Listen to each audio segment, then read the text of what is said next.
নজর রাখবো আন্তর্জাতিক খবরের দিকে। ইতালি সফর সেরে দেশে ফিরেছেন প্রধানমন্ত্রী নরেন্দ্র মোদী। বিভিন্ন দিক থেকে মোদীর 5 দেশীয় ইউরোপ সফরকে বিশেষ গুরুত্বপূর্ণ বলে মনে করছে বিদেশ মন্ত্রক। এর ফলে ভারতের সঙ্গে ওই 5 শক্তিধর দেশের সঙ্গে ভারতের কৌশলগত অংশীদারিত্ব আরও মজবুত হবে বলে মনে করা হচ্ছে। এই সফরে তার সঙ্গী ছিলেন বিদেশ মন্ত্রী এস জয়শঙ্করও। ইউরোপ সফরে দিল্লির বিশেষ নজর ছিল ইতালি।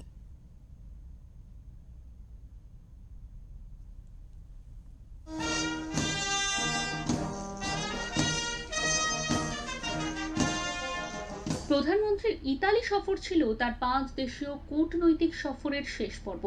এই সফরের মূল লক্ষ্য ছিল ভারতের কৌশলগত ও অংশীদারিত্বকে শক্তিশালী করা, অর্থনৈতিক সহযোগিতা সম্প্রসারণ করা এবং ইউরোপ ও অন্যান্য অঞ্চলের প্রধান আন্তর্জাতিক শক্তিগুলির সঙ্গে সম্পর্ক সুদৃঢ় করা।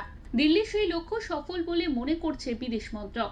বিদেশ মন্ত্রকের মুখপাত্র রণধীর জয়সওয়াল এক্সের একটি পোস্টে জানিয়েছেন, প্রধানমন্ত্রীর ইতালি সফর এমন এক সময় যখন নয়াদিল্লি এবং রোম বাণিজ্য, প্রতিরক্ষা, পরিচ্ছন্ন শক্তি, প্রযুক্তি, সংযোগ এবং ইন্দো প্যাসিফিক ক্ষেত্রে ক্রমাগত সহযোগিতা প্রসারিত করছে।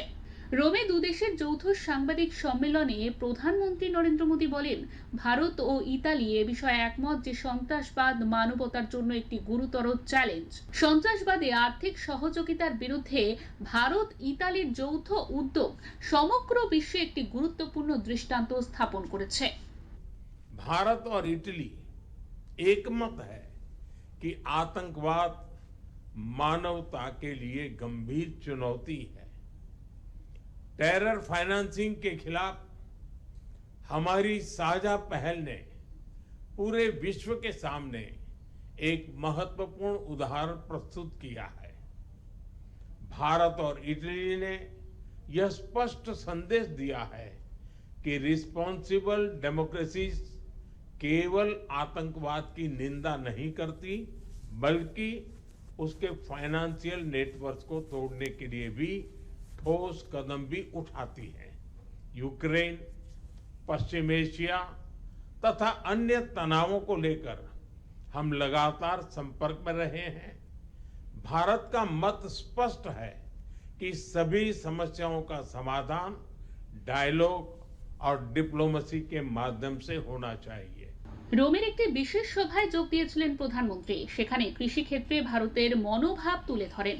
বলেন, ভারতীয় সভ্যতায় কৃষি কেবল ফসল ফলানোর একটি মাধ্যম নয়, একে মানুষ ও ধরিত্রী মাতার মধ্যে এক গভীর ও পবিত্র সম্পর্কের মর্যাদা দেয়। ভারতে কৃষি জীবনের মূল, সংস্কৃতির এক অবিচ্ছেদ্য অংশ। এটি ভারতের এক মূল্যবোধের প্রতিচ্ছবি। भारतीय सभ्यता में कृषि केवल फसल उगाने भर का माध्यम नहीं है, इसे मनुष्य और मदर अर्थ के बीच एक गहरे पवित्र संबंध का दर्जा दिया गया है। भारत में कृषि जीवन की मूल धारा है, हमारी संस्कृति का अभिन्न अंग है, हमारे जीवन मूल्यों का प्रतिबिंब है।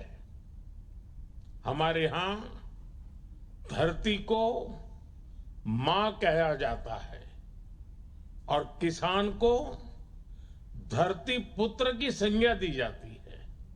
বিদেশ মন্ত্রক সূত্রে জানা গিয়েছে, এই সফরের ইতালি পর্বের আলোচনায় বিনিয়োগ বৃদ্ধি, উন্নত উৎপাদন এবং প্রতিরক্ষা খাতের সহযোগিতা বাড়ানো, সেই সঙ্গে পরিবেশ বান্ধব জ্বালানি রূপান্তর উদ্যোগে অংশীদারিত্ব সম্প্রসারণের উপর গুরুত্ব দেওয়া হয়েছে। ভারত ও ইতালি সেমি কন্ডাক্টর, মহাকাশ প্রযুক্তি, খাদ্য প্রক্রিয়াকরণ, পরিবহন পরিকাঠামো এবং সামুদ্রিক নিরাপত্তার মতো ক্ষেত্রগুলিতে আরো শক্তিশালী সহযোগিতার সম্ভাবনা খতিয়ে দেখা হচ্ছে। কূটনৈতিক সূত্র থেকে জানা গিয়েছে, ইন্দো প্যাসিফিক অঞ্চলের ঘটনাবলী, রাশিয়া ইউক্রেনের সংঘাত এবং জ্বালানি ও সরবরাহ সম্পর্কিত চ্যালেঞ্জ সহ আঞ্চলিক ও আন্তর্জাতিক বিষয়গুলিও আলোচনায় বিশেষভাবে স্থান পেয়েছে। ব্যুরো রিপোর্ট, ওঙ্কার বাংলা।